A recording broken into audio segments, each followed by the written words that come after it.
Yeah, baby, right back into the action for another day of the week. Welcome to the Monday edition of Chasing That Paper, presented by VegasInsider.com. Jam-packed show for you guys today. 7 total bets across the NBA and the NHL. We'll recap a little bit of the March Madness action that we saw over the weekend, and also recap the UFC pay-per-view and discuss what is next for the winners and the losers on that card. So let's bring in my guy, the co-host of the day. We combined to go 5-1 on Friday's program with our March Madness selection. So we'll try to bring that same energy into today. Let's bring him in here. Mr. New York City, Mr. Manhattan, representing his Atlanta Falcons. Ian, how did the weekend go? The weekend went great.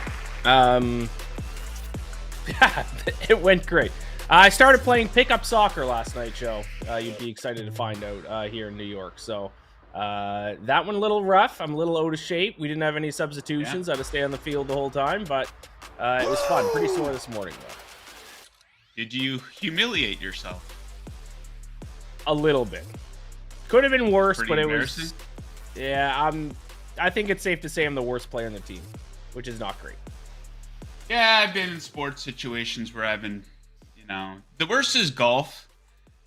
As you know, Ian, I'm not that great of a golfer. So, when I go play golf with people, I want to make sure that they're not like a scratch golfer, like this incredible group of people that I'm holding back. Now, thankfully, I've only been in that situation a few times in my life where, par after par after par for these other guys. Meanwhile, triple bogey, quad bogeys for me. Yeah.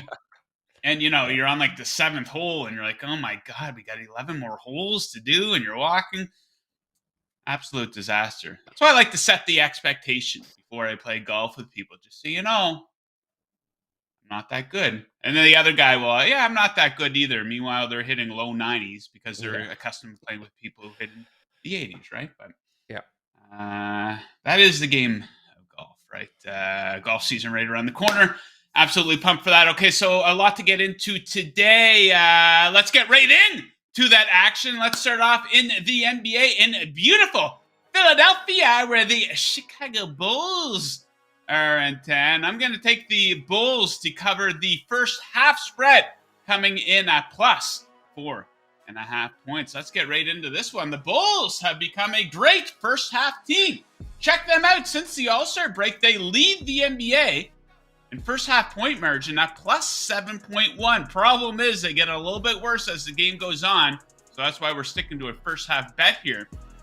So you dig into the stats specific to the first half since the All-Star break. Close or better than Philly in many key stats for Chicago. Just ahead of them in EFG shooting percentage and a decent gap favoring them in opponent EFG percentage. Turnovers and clean defense. Here's what I like about Chicago. They do a great job at forcing turnovers, but also they're great at limiting free throws. 5th in both opponent turnover percentage and opponent free throw rate in the first half since the All-Star break. Philly, 19th and 29th in those spots. So give me the Bulls to get off to a good start. Keep things tight in the opening half versus the Sixers. All right, Ian, let's go over to the ice. What are we looking at? Yeah, starting off with the Penguins and Senators game, I'm going to take the Penguins as home favorites in this one, minus 165. Now, if you want to get a little bit more aggressive, you can always take the puck line or the three-way money line. I'm going to stick to just the regular money line here at minus 165. Let's start off with about as an advanced of an analytic as you can get. You'll love this one, Joe. The Pittsburgh Penguins ranked 5th in the NHL over their last 10 games in 5-on-5 score and venue-adjusted expected goals percentage. How about that? Oh, yes. That's the stat we got to start looking at. 5-on-5 score and venue-adjusted expected goals percentage. Senators come in at 16th in that stat. And the Ottawa's goalies have just completely fallen apart lately. Over the last 10 games, dead last in the NHL in team save percentage, stopping only 85.96% of the shots on goal. Mad Soygard, who I believe should be getting the start tonight, has an .845 save percentage in the month of March. That is not good. And the Senators don't help their goalies out at all either. They enter the game ranking 28th in high danger chances allowed over their last 10 games, so they're leaving their goalies out to dry. Their goalies are not making the stops when they need to. They're in shambles. I'll take the Penguins minus 165 at home. All right, next up, we're back to the NBA. We got a monster spread in Houston tonight with the Golden State Warriors in 10. And I'm going to take the Warriors to cover that monster spread as a 10.5 point favorite. So this is a spot we've been playing quite a bit here on Chasing That Paper, fading the Rockets as a big underdog. They are 4-14 against the spread in their last 18 games as an underdog of 8 or more points. Now, some might be turned off by this large number, given how awful Golden State has been on the road. But I think this one is being set up on a silver platter for them because Houston gets killed from three-point land. The Warriors throw up the second most threes per game over the last 10 games and execute on the fourth most threes. The Rockets allow the most threes per game in the NBA, both overall and on their home court. Then we look at the game situation for each of these teams. The Rockets are getting absolutely blasted in the second game of back-to-backs. Last night, they lost by 10 versus the Pelicans. So with the exception of a win over the Spurs, here's some recent results in the second game of a back-to-back for the Rockets. A 32-point loss versus the Thunder, an 18-point loss versus the Cavs, an 8-point loss versus the Lakers, a 17-point loss versus the Jazz, a 24-point loss versus the Celtics, and a 19-point loss versus these Golden State Warriors. It's actually quite ridiculous. It is quite ridiculous, but a good excuse for a tanking team to tank. That's what this team is doing. The Rockets have been winning too much lately. And the game situation here for the Warriors, 3 straight losses. Don't expect them to take it easy. They're starting to slip down those standings in the Western Conference. Give me the Warriors. Cover that large number. All right, back to Ian. What do we got next? Next up, we're sticking on the ice, and I'm going to go with the LA Kings as a pick 'em at home against the Calgary Flames here. The LA Kings, their offense has been hot over their last 10 games, coming in at third in expected goals for over that stretch at 3.66 per 60 minutes. And not only is their offense is hot, so is their goaltending. Phoenix Copley, .942 save percentage in the month of March. This was a weakness for the Kings in the first half of the season, but lately it has turned into a strength for them. And also, I am done trusting the Calgary Flames. You guys probably know how much I've bet on the Calgary Flames this season. I've lost money betting on the Calgary Flames this season. It makes no sense. I've given up. They're very good statistically. They have a lot of talent. They're supposed to have a good head coach, but it doesn't matter. They continue to lose. Any night that they have good shooting, they have bad goaltending. Any night they have bad goaltending, they can't put the puck in the net. I'm done trusting the Calgary Flames. Give me the Kings at home as a pick'em. Yeah, the Calgary Flames cannot be trusted. Okay, back to the NBA Western Conference matchup. We got the Kings in Utah to take on the Jazz, and I'm going to take those Jazz to cover the spread, coming in as a 5-point underdog in this one, and this has been a fantastic spot for the Jazz here this season. They've been a home underdog 10 times this season. They've covered in 9 of those 10 games. Also, they were an outright winner in 8 of those 10 games. Jazz have been a covering machine lately, 5 straight covers. These teams have played twice this season. 2 tight matchups. A 2-point win by Sacramento in one game. A 1-point win by Sacramento in another. Utah, a hard team to pull away from, 3rd in the NBA in average loss margin. Might be hard for the Kings to pull away in this one tonight because Sacramento has been falling off in the fourth quarter. 21st in fourth quarter point margin over their last 10 games. Give me the Jazz to cover as a 5-point dog. All right, Ian, back to you. Your final pick. You got a prop in the NBA. What are we looking at here? Come on. Let's look at a little NBA action here. My New York Knicks, Julius Randle, going to take over on his rebounding total tonight. 9.5 rebounds at even money, little plus money action here. He's averaging 10.3 rebounds per game this season. That's already over his, that's his season average. That's already over his set total for tonight. Now he gets a pretty good matchup here. He gets to take on the Minnesota Timberwolves, who ranked 28th in the NBA in rebounding percentage, grabbing just 48.1% of rebounds. And if you look over his recent games here, this pick may not give you a lot of confidence, but we've got to take a look at the teams that he's had to play against. He's had to play against some very good rebounding teams. The Denver Nuggets, the LA Lakers, the LA Clippers, the Boston Celtics, and then in this kind of stretch that he's played, the only bad rebounding team he's played against was the Portland Trail Blazers, and he hit 10 rebounds. So he finally gets a good matchup in the rebounding department tonight.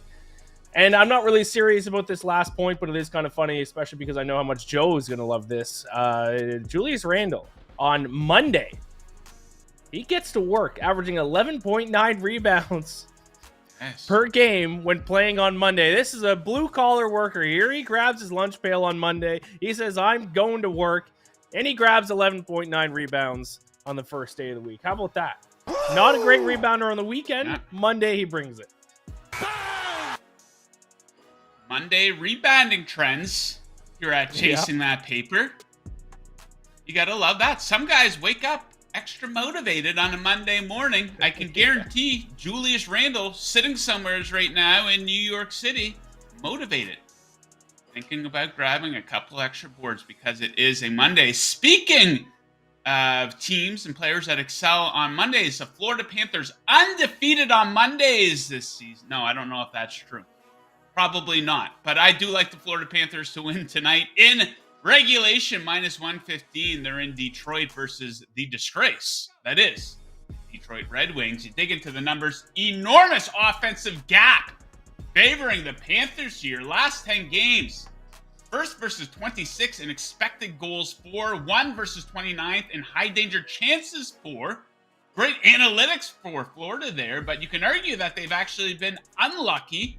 It should be scoring more, despite being first in expected goals over the last 10 games. They're just 12th in actual goals. So hopefully they get a few bounces go their way here tonight. The Panthers have absolutely dominated this matchup in recent seasons. 8 straight wins versus the Red Wings. 5 of those 8 by 2 or more. Expect them to keep it rolling here tonight and win in regulation at -115.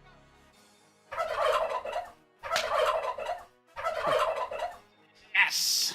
Gobble, gobble. Gobble, gobble.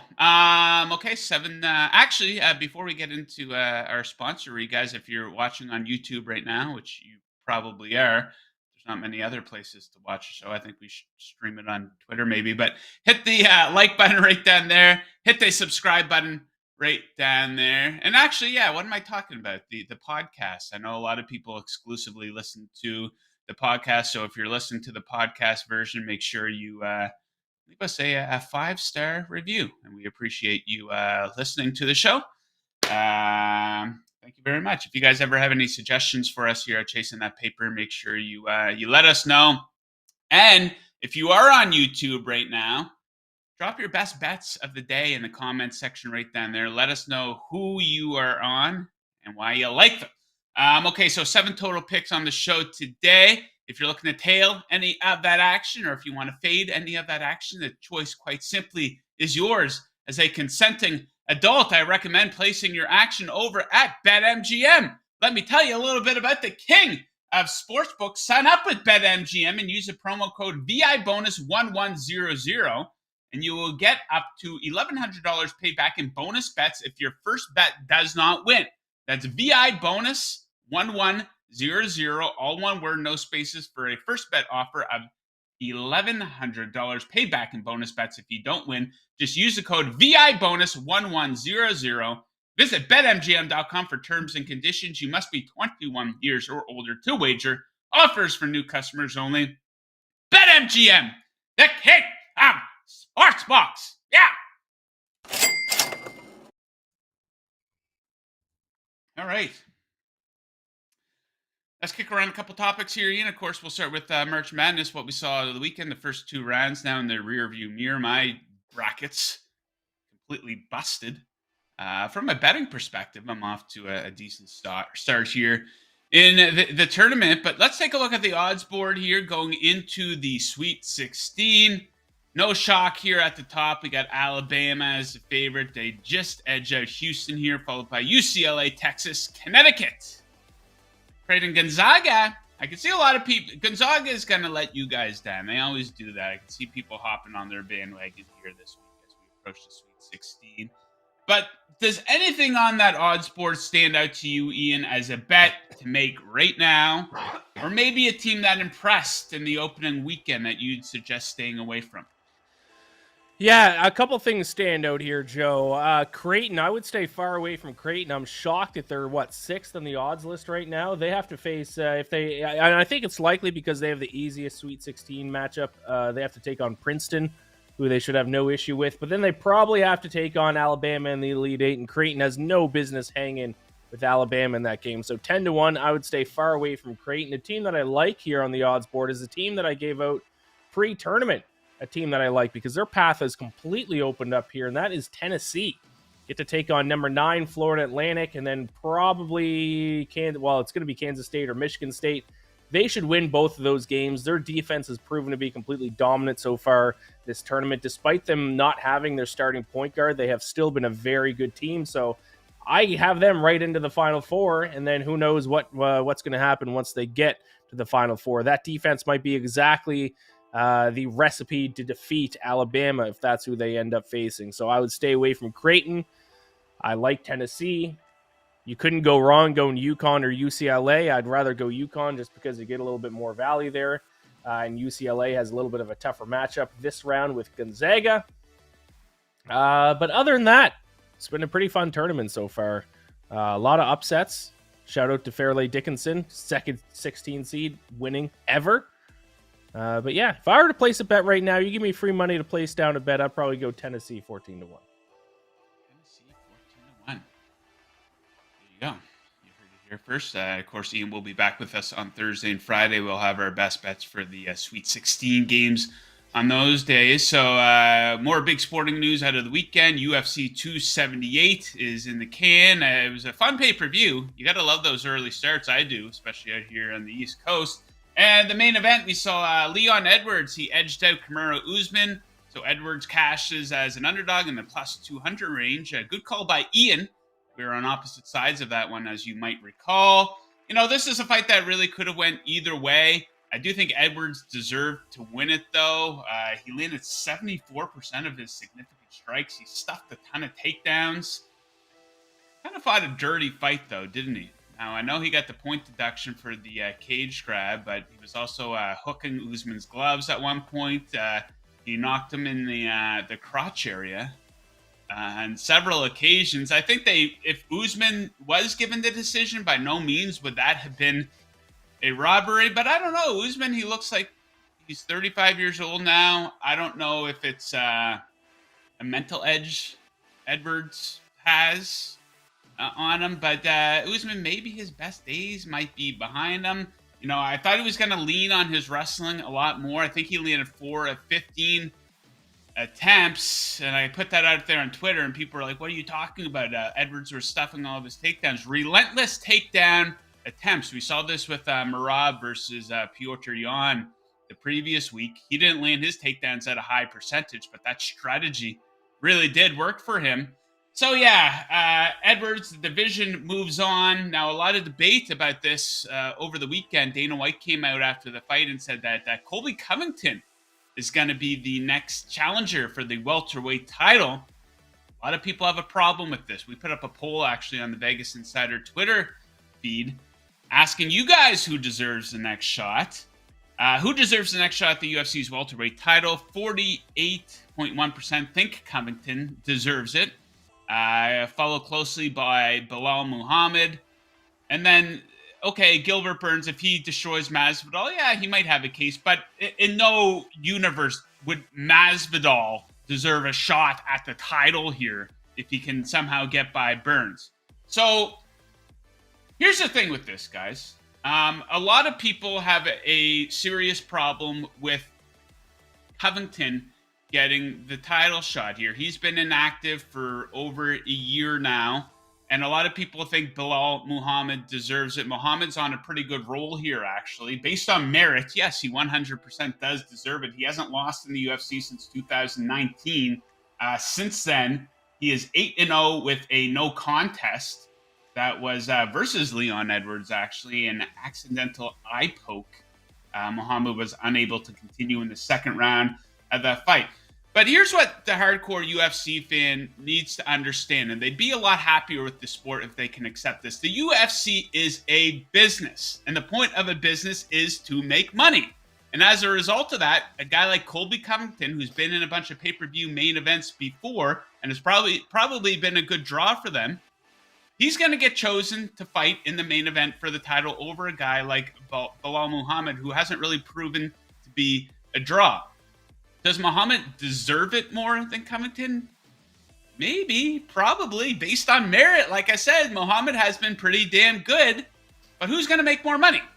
That's what it comes down to. That's why a guy like Conor McGregor, if he wins versus Michael Chandler, he might put himself in line for a title shot. The UFC is in a unique position as opposed to other sports. If Major League Baseball could put the Yankees and the Mets in the World Series, or the Yankees and the Dodgers in the World Series every year, they know that would do a monster rating.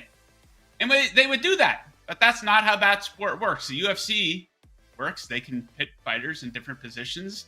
They could pit their highest marketable fighters in the biggest fights. So, Ian, and do you have any takeaways from what we saw in the main event? And what do you think of Covington getting the next title shot? Yeah, just allow me to pat myself on the back here, because I rarely get to do it with the UFC. I mean, just what was it, 2 weeks ago or last week? When was it? That I said my biggest bet of my entire life was on John Jones, and he lost in the first round. I did kind of call this Edwards-Usman fight, though. I did say it was a lot closer than the odds indicated, and one of the points that I said on the show last week, Joe, was that Leon Edwards was a much more accurate striker. And just looking at the numbers here, Usman threw like 80 more significant strikes than Edwards, but landed 10 fewer of them. 74% significant strike accuracy percentage for Edwards, 42% for Usman. That's wild to only hit 42% of your strikes thrown. So yeah, I'll pat myself on the back. Like I said, it rarely happens in the UFC, but I did call that one correctly. I agree with you. UFC is a money-making business. It is going to be Colby probably getting the next shot. But what I would have to say is I wish the UFC would bring back top contender fights, which is something that it used to do a ton. They don't do really hardly anymore at all. But Dana used to point out a fight and say the winner of this fight will get the next title shot no matter what. And those fights were always kind of fun. They weren't quite as big as title fights, obviously, but there was always some extra oomph to those, especially when you put them in the co-main event. So yeah, I get it. It's a money-making business that they're going to put in the draw. But so I say give Covington the title fight and then put Gilbert Burns, assuming he beats Masvidal, which he probably will, up against Belal Muhammad, and call that a number one contender fight. Bring those kinds of fights back. And then whoever wins that one gets the next shot at the winner of Edwards and Covington. I think that's fair.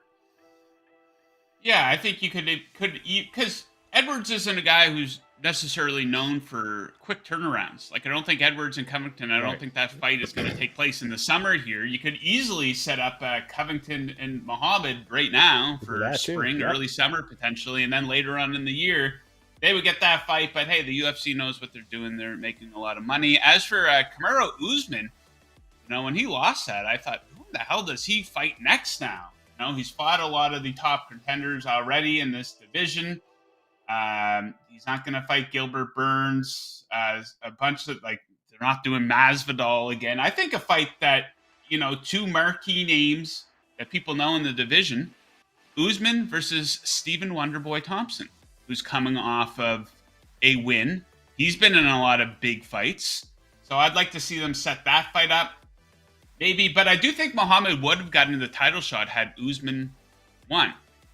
Had Usman won, they probably weren't going to do the third Covington fight. I don't think that would have made too much sense. I wouldn't have argued with it because the first two fights were good, but I think Muhammad probably would have got the title shot had Usman won. One last point here on the UFC pay-per-view here over the weekend. I totally, completely blew it with the co-main event. Justin Gaethje versus Rafael Fiziev. Now, going into that, I expected Fiziev to be the favorite. He was a much bigger favorite than I anticipated, but I totally misjudged it. We're halfway through the fight, and it's not like Gaethje he didn't pull away until the third round, but we're halfway through the fight, and I'm thinking to myself, there's no way Gaethje should have been this big of an underdog. He was close to a 2-1 underdog in that fight, which made no sense whatsoever. It's not like Gaethje loses to a bunch of chumps in there. He loses when he fights for the title, but he had a nice long layoff. So I was really kicking myself for not pulling the trigger on Justin Gaethje. I think next for Justin Gaethje, you do the Dustin Poirier rematch. Maybe out of that comes a future title challenger for Islam. So yeah, we'll see. But fun UFC, and we have a lot more great UFC content coming up. It's been quite a year for the UFC here in 2023. Next big pay-per-view going down in Miami. Israel Adesanya trying to get his title back versus Alex Pereira. Excited for that one.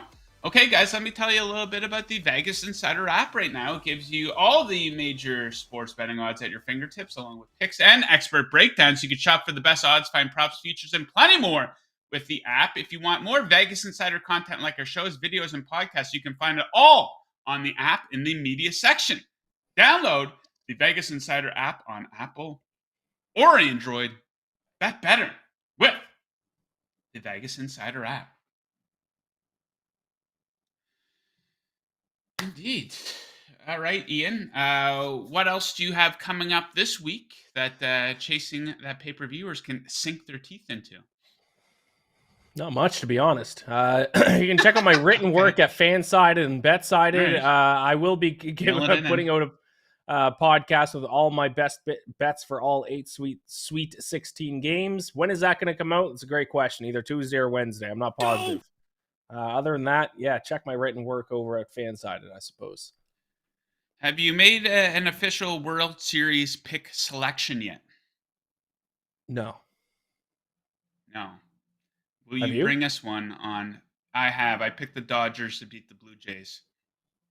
Okay, I'll bring one for Thursday. I'll hit the lab over the next couple of days, and on Thursday I'll have my official World Series prediction.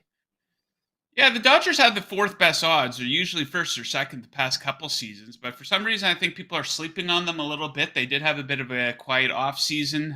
Trey Turner departed too, but they're coming off an unreal season where they had 111 wins. They led baseball in runs and ERA, both categories, and I think they're always a big player at the trade deadline. So they always get in, right? And they just can't execute when they get into the playoffs. But I don't know. Maybe their time will be here in 2023. I know they wanted in 2020. Do you put an asterisk on those COVID championships, the Lakers and the Dodgers? I don't. No, a lot of people do. I don't at all.